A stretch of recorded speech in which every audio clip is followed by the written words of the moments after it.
Ating pag-uusapan ngayong araw, Ano? Harvey Duterte ay tungkol dito sa kongresista na Makali. Ay! Ano Bogli! yung Makali? Alam mo Bogli! Mababanat yung ilong ko sa inyo, mga hayop kayo. Ay, Diyos ko At saka eto pa. Oh, Talagang winner ang asawa. Winner ang asawa, Mima. Bakit ka mo? Abay, walang pakios. Natawa lang daw. Nung nalibugan siya doon sa isang artista. Uy, pero may anak tong congressman na to, Oo. May anak na babae. Ay, oo. Imagine Huwag na that, natin itama. Yan, pero may Anak. anak ang babae. Dapat Oo. pag may anak ang babae, is more, more on, makakampi ka sa mga babae. Kasi may Correct. anak ang babae. Dapat marespeto ka. Yeah, respect. Ano ba bang aasahan natin sa kanila? Oo. Pinalaki sila ni Digong sa ganyang klaseng pag-uugali. Do you think? Si Digong nga, sabi niya, kahit yung yaya nga, kinakamay niya, di ba? Mauuna muna yung mayor, di ba? So, ano yung Ano aasahan yung natin? kinakamay, Mima? Ayusin mo kayo, Mima. KFC ba? Finger licking good? Finger licking good daw sa mga katulong. Uy, grabe ka. Ay, oo, yun yung Grabe accusation. Di ba? Baka naman chismis lang yan. Thesis lang yan. Grabe naman sa chismis. Ako chismosa, no chismosa. O, teka, ano ba sinabi ng Siyugtay? Oy, eto na nga. Nagkaroon ng hearing. Oo. Diyan sa Kongreso, patungkol na dito sa mga pag-uusapan Impeachment. patungkol sa impeachment ni Sara Duterte. Tapos siya lang yung humindi doon. Tapos ang Parang sabi, di gusto, ang nangyari kasi gusto niya ay ipagtanggol si Sara. Oo. Ginawang halimbawa yung nakasalubong niyang artista Oo. sa isang mall daw. Oo. Ano hindi? Shangri-La daw. Shangri-La Mall. Huwag na Nagtataka. nga na tayong bumanggit ng mga lugar. Oo, Basta kasi mall. napopromote eh. Okay. Kung sana kung babayaran tayo nila. But sana kung libre tayo shopping doon. Ikaw Tama. talaga. Wait lang, kakausapin ko muna si... Okay, tuloy ko na. Oo. Okay, tuloy ko na yung kwento. Oo. Dima, makinig. Oo. So sabi niya, parang ganito lang yan eh. Yaang pagpapatay-patay, papatigi-tigi. Oo. Kaya Martin, Oo. okay lang sana kung si Martin lang ang tigiin. Pero dinamay kasi si First Lady, tsaka si si Pangulong Bongbong. Bongga, di ba? Bongga. Tapos nagmumurang ganon, Martin Romualdez. Sana siya na lang talaga.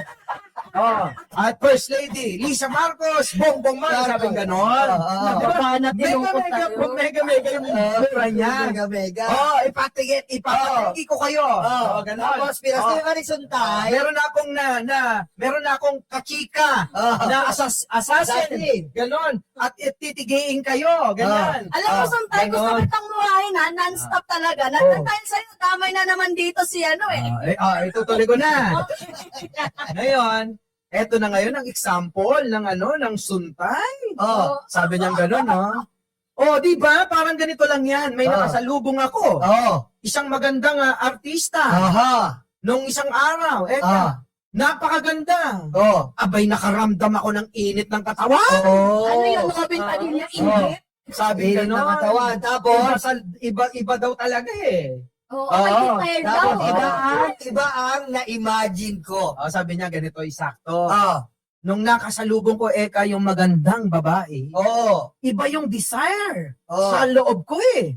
Iba yung init na naramdaman ko eh. Ano Ang klaseng tanong init ko, ba yan? Anong hindi, klaseng init? ang tanong dyan, Mima, kapag ka ganun, ano tawag doon? Tinigasan yung buto.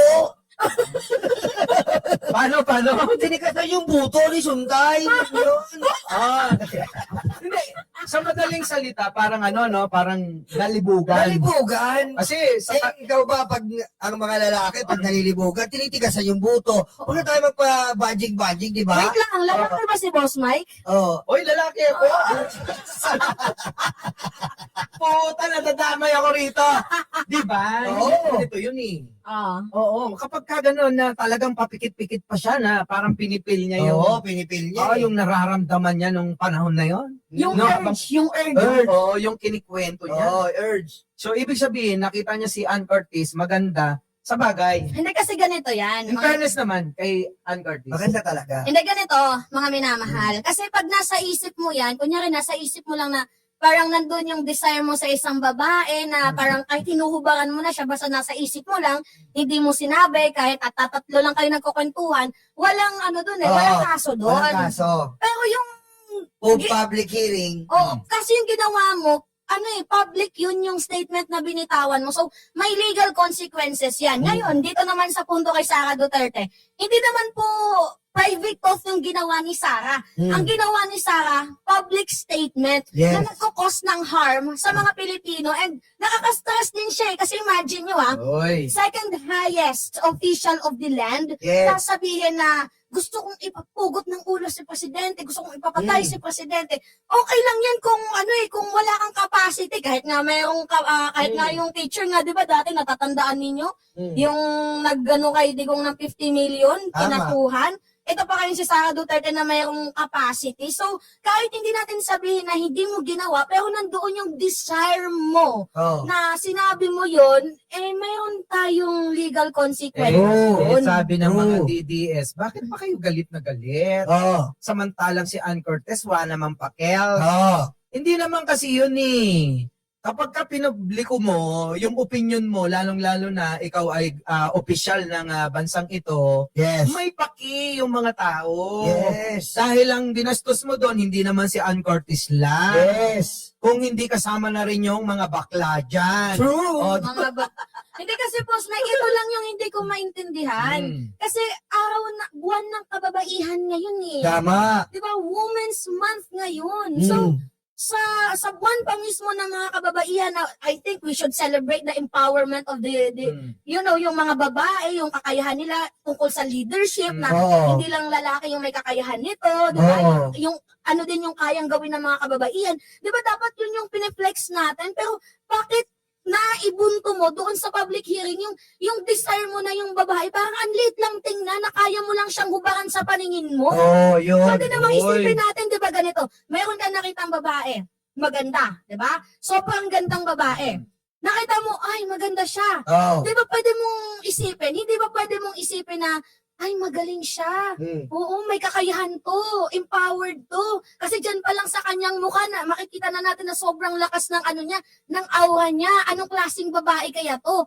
Pwede naman, di ba dapat na ganon? Kaso ang ginawa ni Suntay, imbis na ipagmalaki yung woman empowerment, ang kanyang ginawa, binalahuran niya ang babae. Na itong si Ann Curtis, napaka-inosente, hindi naman kasama sa hearing na yan, wala namang alam dyan sa impeachment ni Sarah, hindi naman siya dyan related, pero bakit niya inilagay yung pangalan ni Ann Curtis kung pwede naman gawin niyang example itong si Sara Duterte? Yes. Diba? Tama naman to si Mima. Ayan po, nakikita nyo na. Bilang sariwang babae, Mima Alicia, kitang-kita nyo, nagsisimahog ang damdamin ni Mima kasi nakakabastos po ang public hearing at ang impeachment po ang pinag-uusapan. Hindi po yun, Commission on Ethics. Hindi ganun yun. Hindi yung Commission on Cerex. Hindi yung Commission on Viva Max. Yung ay Commission on Justice. Pinag-uusapan doon ang hustisya, suntay. Yung kalibugan mo, ilagay mo sa banyo. Doon ka magsarili. Hindi yung pinapakita ko pa sa publiko ng mga kampo ng Duterte ay makamundo at makamanya. Pero wait lang, Barbie, lahat Go. wait lang, Barbie. Ganito kasi, itinanggi ni Suntay na DDS siya. Oo. Ano ba sa pagiging DDS? Ba't lagi na lang tinatanggi yan? Yung Marines tinanggi. Lahat na lang tinatanggi maging DDS. Si Guangson, tinanggi Tinanggi. DDS. Pero sabi niya, si Sara daw presidente niya. Oh.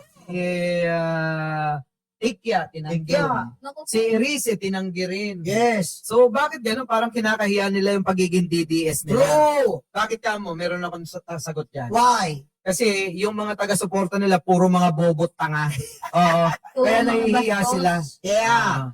So kinakahiya nila yung pagiging DDS kasi kapag narinig mo yung DDS, unang papasok sa isip mo, mga bastos Yeah. mga modo Kaya ito, Suntay, bago ka namin pakawalan, sana ayusin mo yung kalibugan mo. Ang kalibugan ilagay sa lugar, okay? Itakin mo. Hindi yung nakakadiri ka san mo nilalabas yung kalibugan mo. Pero yung ganong mga inugali o sinabi ni Suntay, certified DDS talaga siya. Certified. Oo.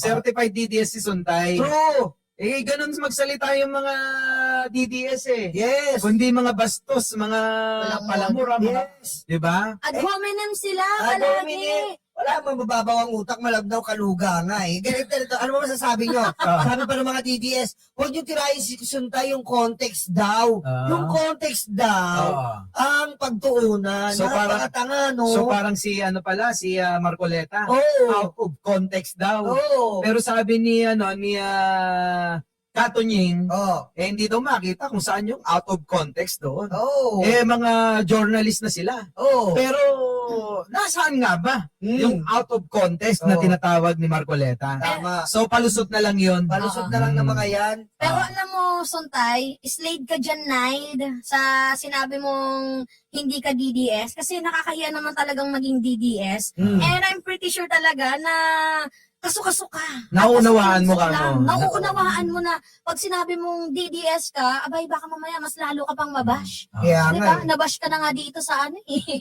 sa pagiging alibog atao mo. Tapos dadagdagan mo pa ng another slayable na mga statement. Pero ang pinagtataka ko doon Ano? parang okay lang sa asawa daw dahil natawa lang daw siya. Oo. Ako yung asawa, Hmm. alam niyo, Eh kung kayo, sabi Hindi niya, kasi- si Mima muna. Okay. Mima, as a women empower, Meralco Powerment. hindi kasi ganito, 'di ba? Kunyari, partner ko, yung Mm. lalaking nagsabi na Kunyari, ikaw yung asawa ni Ikaw ang Suntay. asawa ni Suntay. Oh. Siyempre, unang-una, masasaktan ako. Kasi hindi mo na narespeto yung pagkababae ko. Tapos, masaya ka pa na Mm. pinpublic statement mo pa yan na parang proud na proud ka. So, yung reflection yan, mapupunta din sa akin. Like, True. mapapaisip yung mga viewers na ganyan ba yung asawa ni ni Suntay? Like, pinapabayaan lang? Teka lang, Mm. Mima. Kaya pala ganyan ang ugali mo. Best friend pala to Hmm. ni Nino? Baba Black Sheep. Baba Black Sheep. Yung asawa. Ha? Yung asawa. Si Suntay mismo. Ah, Kaya si pala Suntay. ganyan ang ugali mo. Best friend ka ni Baba Black Sheep. Akala ko ni Manong, Hindi. Best friend niya ni Baba Black Sheep. Ano masasabi mo dyan, Boss Mike? Ako naman, kasi kahit ganito tayo, ma-respect. wait lang, bilang advice ng isang babaero, pakinggan natin si Boss Mike. Hoy! Hindi naman ako babaero. Di- Ang sa akin, kasi kahit ganito lang tayo, marespeto tayo sa babae. Mm. Walang mga nagre-reklamong ginojomba, walang nagre-reklamong walang sustento, walang nagre-reklamong pinabayaan ko. Oo. Noon, di ba? Si Mima na Ah, tayo. hindi katulad ni kay Mima, panay ang reklamo, nagdemanda. Oo. Gusto mo yan, Nasaktan, nagkablakay, nagreklamo. di ba? Hindi, nagmahal, nasaktan, nabugbog. najomba, Kajomba. black eye, ayun, nagpa-NBI. Ang ina ninyo. Hindi man kami namahala. Ito is, sa mga kababaihan, kasi total, Women's Month ngayon, meron lang akong isang advice kasi minsan talaga yung mga babae mahirap makaalis sa ganyang klaseng sitwasyon, like 'di ba binubugbog na sila tapos babalikan nila kasi meron tayong tinatawag na yung parang naging traditional na na siya na pag binugbog ka okay lang kasi alam mo baka magbago, Yes. 'di ba? Umabot ako sa punto na gano'n, yung trauma band na Wait lang, ba't napunta kay Mima ang Kaya kwento? ano eh. Wait lang, ikwento ko muna. Nasa asawa, mamaya isipin nila, binugbog ka Oo, ni binugbog ka. Suntay. Hindi. Oh, baka isipin nila, syubetra ka ha, ni Hindi, Suntay. hindi gusto ko lang kasi Sige, pagbigyan natin. Bigyan mo yan, boss. may, Ah. may mga babae kasi ngayon na hindi makaalis sa relationship dahil sa Mm. trauma band. Mm. Yung tipong binubugbog na sila, sinasaktan na sila, bumabalik pa din sila kasi nandoon yung trauma band nga. Hmm. Ang problema kasi, medyo mahirap talaga sa part ng babae kung wala ka talagang income. Mm. Tapos mahirap ka makaalis sa sitwasyon kasi nakadepende ka sa lalaki. Oo. So bilang isang babae, dapat hindi lang tayo pambahay, Ah. hindi lang tayo nagtatrabahong tagalaba, tagalinis, dapat gumawa din tayo ng sarili nating pera para kung gusto nating umalis sa sitwasyon na talagang nahihirapan na tayo, sobrang basic na Wait lang. lang, sasagutin ko yan. Go. Huwag kayong makikipagrelasyon kung iniisip nyo rin palang umalis sa sitwasyon. Oh. Kasi ang pakikipagrelasyon, dapat ialay mo na yung buhay mo sa isang lalaki. Kaya mahalaga rito, dapat siguraduhin mo na matino, maayos ang background ng pamilya ng isang lalaki bago ka pumasok sa relasyon. Tama. Kasi ang nangyayari, nadadama yung mga matitinong lalaki katulad ko. Oh. Lalaki ka ba? Kasama na yung mga bakla, di ba? Oo, na hindi naman tulad ng mga ganong na-experience nyo. True. Kaya yung mga salita na lahat na lang ng lalaki pare-parehas. Bakit? Lahat ba ng lalaki nakabaingbangan mo? Di ba? So, ibig sabihin mga kababayan, iba-iba ang ugali ng tao. Ganun din ang mga lalaki. Iba-iba. Merong mabait katulad ko. Oo. May masipag katulad ko. True. May Pogi. pogi katulad ko. Pero Boss Mike, saludo ko sa mga Boss Mike, sa mga saludo ko sa mga lalaking katulad mo. Kasi kahit minsan may urge ka nang nasasaktan ka din, may urge minsan na, syempre lalaki din, di ba, may feelings din naman kayo. Hindi ka naman umaabot sa punto na nangaabuso ka, nang bubugbog ka, nananakit ka. So, nakaka-proud ka naman, Boss Mike. Chips. Oy. Mukhang hindi lang ilong ang hihilingin nito.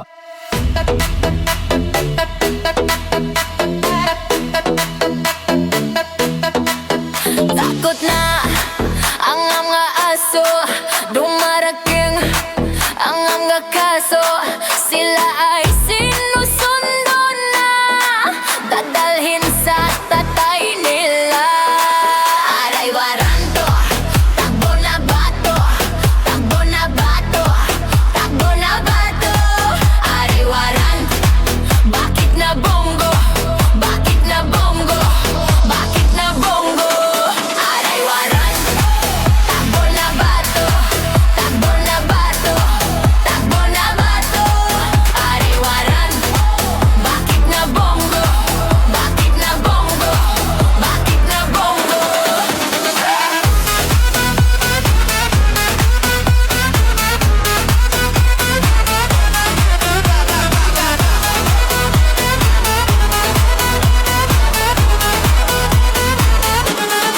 Sabi ni Lord, huwag masama, pero sila ay nalalapit na silang masira. Ay nagkarma, ay nagkarma. Aray waranto, takbo na bato, takbo na bato, takbo na bato. Aray waranto, bakit na bongo, bakit na bango, bakit na bongo. Aray waranto, takbo na bato, takbo na bato, takbo na bato. Aray waranto, bakit na bongo, bakit na bongo, bakit na bongo.